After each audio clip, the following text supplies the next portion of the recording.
You. It's all your fault. And what do I mean by this? So, essentially, there's the very basic notion of responsibility and not being in a victim mentality. But I want to dig into this deeper and thinking about the cause and effect and a few examples. So, say for example, you have the story in your head that people lie, or maybe it's specific to you, that people lie to me. Well, are you so special that people are lying to just you? You know, there's all these people around, but, you know, they lie to just you. Yeah. That was a bit strange, but I'm trying to communicate that it's a ridiculous notion. And often how you present yourself causes people to lie to you.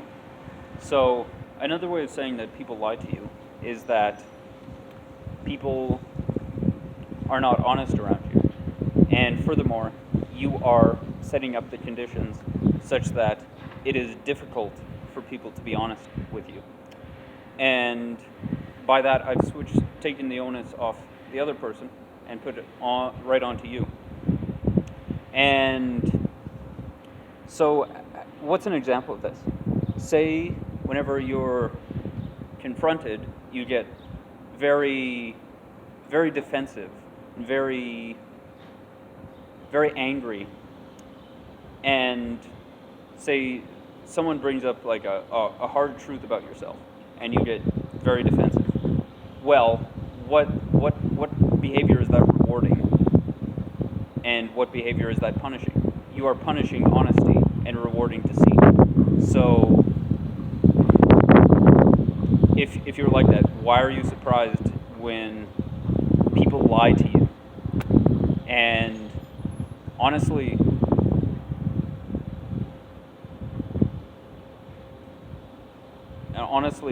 it's probably causing you to have a very negative view of the world through this. And yes, there's multiple examples of this. Say,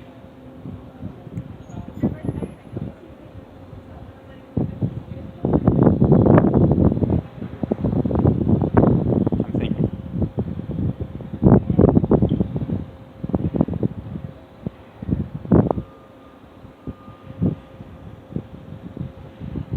A group of people based on who he chooses to interact with and what he seeks to get out of them. They couldn't be. They're not smart. And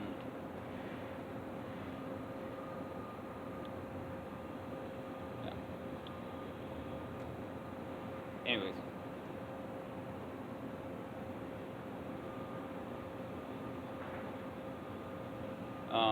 In spiritual perspectives, we often say that the external world is a reflection of the internal world. As above, so below. As below, so above. As the Hermetic tradition that's from the Kybalion. And there's many things there's many writings which reify this, that we are all one. We are like different body parts of the same body, essentially. Like drops in the ocean. They can be thought of distinct in some sense and part of the collective in another sense.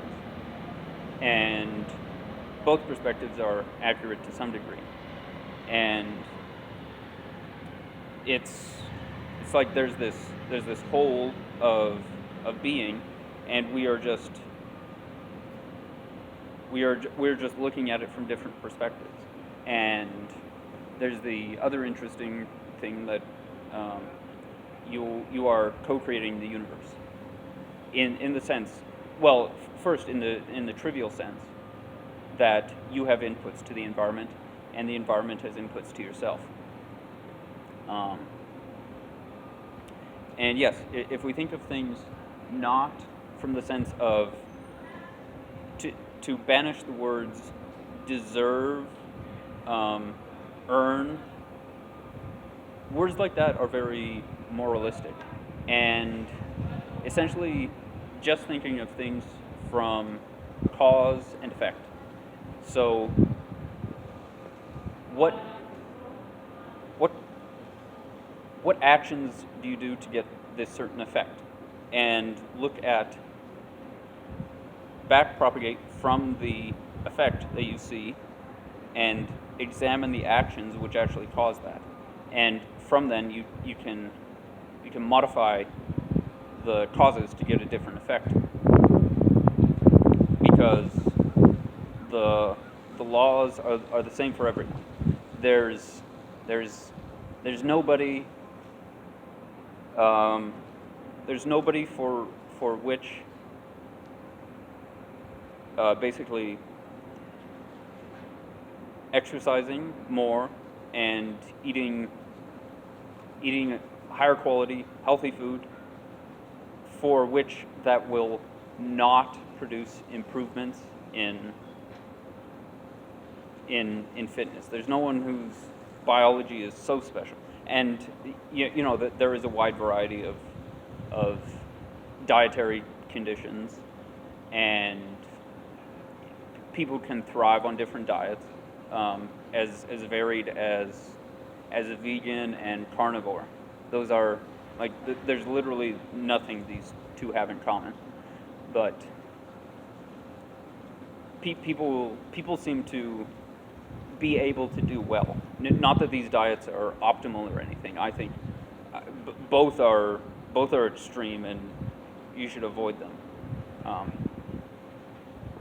but yes, there are general principles which work for everybody, and there's no one who's so special that they are an exception to this. So, anyways, that was just my thoughts. Don't think in terms of deserve. Think in terms of cause and effect.